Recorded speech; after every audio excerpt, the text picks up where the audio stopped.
What is up, you guys? It's Mike from Seattle. Today we're going to talk about all of the crazy turmoil that has continued to just wreak havoc on our local market, okay? While the ducks freak out behind me and scare me a little bit.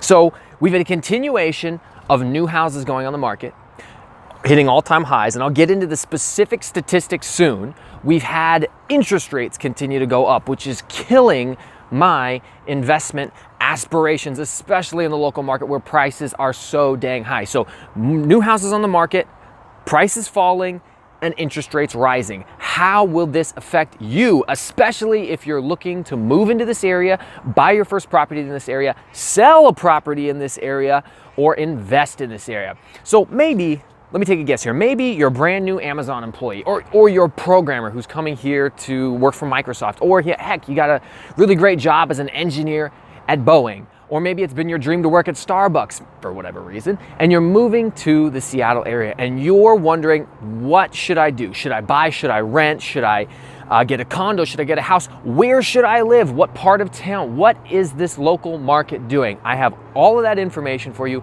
right now, and you're gonna wanna hear this update because this has been the craziest last couple of months that we have seen over the last 6 years. Since 2012, we've been on a straight bull run to the moon. We've been seeing 10% month after month, ridiculous gains in this area, and it's all come to a screeching halt, and prices are dropping crazily.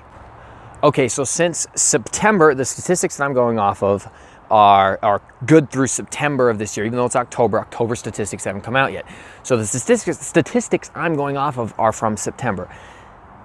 The September houses on the market, right? The inventory, the local inventory for number of homes on the market is up 68% from the September 2017 inventory. So in other words, last year, how many houses we had on the market? Let's say it was 1,000. This year, we're up 68%. So let's say we had 1,000 houses on the market in September of 2017. This year, we're at 1,680, up 68% in the King County area for homes on the market. What does, if you know supply and demand, what does increased supply like that do? It drives prices down, which, hey, might be a good thing if you're looking to buy and might be a really bad thing if you've been waiting to sell.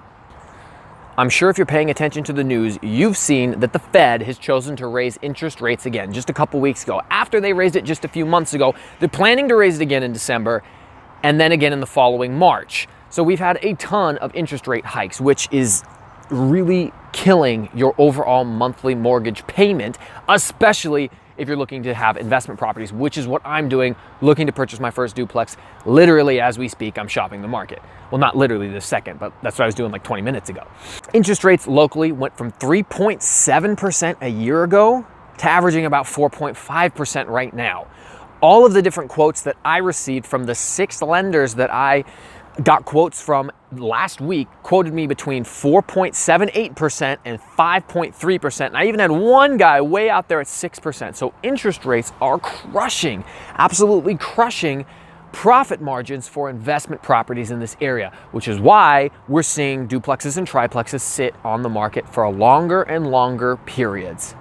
A home that you purchase today for $640,000 would have the exact same monthly mortgage payment as a home purchased for $700,000 a year ago. Why? Because the interest rates have risen. So even though you might have been able to shave off $60,000 of the price, let's say someone had their home listed for 700 grand and you got it dropped all the way down to 640, because interest rates have risen so much over the last year, you're still going to be paying the exact same monthly mortgage payment amount as someone who got that same house for 700 grand a year ago because they would have locked in a lower interest rate. What does that mean for you if you're looking to buy? You could take two things from that. Number one, you could say, holy smokes, I need to freaking buy a house now because interest rates are going to do nothing but continue to rise, or I should just sit on the sidelines, hoard cash, and bide my time. Well, local lenders and the Fed and everyone else is anticipating and speculating that rates are only going to continue to go up long before they ever go down. So if you are looking to bide your time and sit on the sidelines, you might be sitting for a long time. Personally, what I'm going to do is try to get in now because the Interest rate has a far greater ability to impact your overall mortgage payment than price does. It's much easier, it's much more difficult to get someone to drop their price 60 grand than it is to just buy before the rates go up another 0.5%, okay? And remember, the rule with rates is always, for every 0.5% rates go up, prices should adjust downward 5%. But that doesn't mean they always will. Sellers, what this means for you is you need to get with your real estate agent and seriously consider what they recommend to sell the home for. Don't trust Zillow.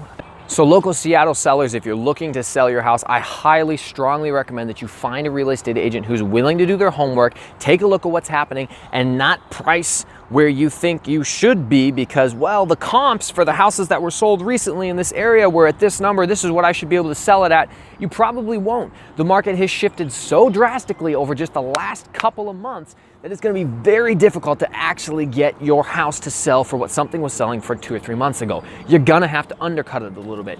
If you make the fatal flaw of pricing it too high, you're going to shoot yourself in the foot and not be able to move that property at all. And it's going to sit on the market and you're going to be stuck with your freaking twiddling your thumbs, wishing you could make something happen. So be smart, consult with somebody who knows what they're talking about. Take their word. If you don't like them, fire them and get somebody else in there. A couple of other quick statistics that I want to talk about. Prices countywide have dropped $58,000 in the last year. That's an average, $58,000. That's a lot of money, at least in my pocketbook. Inventory and sales are back to our 2012 levels, which was right when the market started its long bull run, okay? So 2012 was the beginning of the bull run, the rise, the recovery, whatever you want to call it. Sales dropped the last month by 27%, which is the largest single drop since 2010. That's crazy.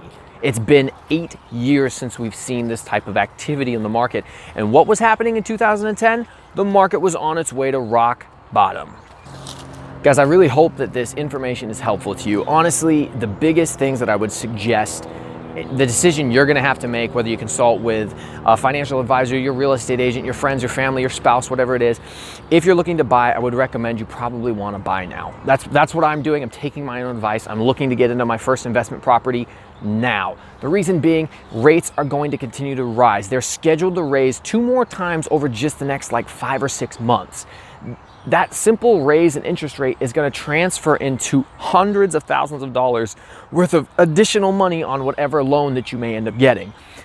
Secondly, if you're a seller, I would probably sell now. I would be very cautious to try to price aggressively. I would price conservatively. If you do, properties are still moving if they're priced fairly.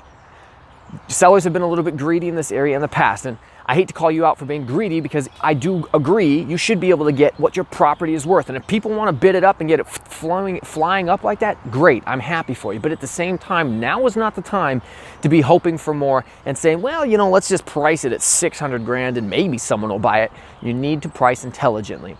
Investors, I'm lucky because I'm moving into my first investment property, which I'll be able to get hopefully with an FHA loan with only 3.5% down. I'm gonna live in it, owner occupied financing, live in one side, have my rent reduced, rent the other side out. So I'm in a bit of a unique situation as a first-time investor. If you're a long-term investor and you're actually looking at buying your 5th or your 10th rental property, honestly, I would probably suggest hoarding that cash and waiting a little bit just to see if the market continues to adjust anymore. We do know interest rates are going to go up again, so you might want to take that into consideration, but the choice is going to be yours on that one. Guys, I really appreciate you watching. I hope this was beneficial. Leave a comment down below if you've just bought a property or you're looking to buy a property. If you're from Seattle, Everett, Tacoma, what's happening in your market? What's happening across the country? Guys, we'll catch you next time. Thanks for watching.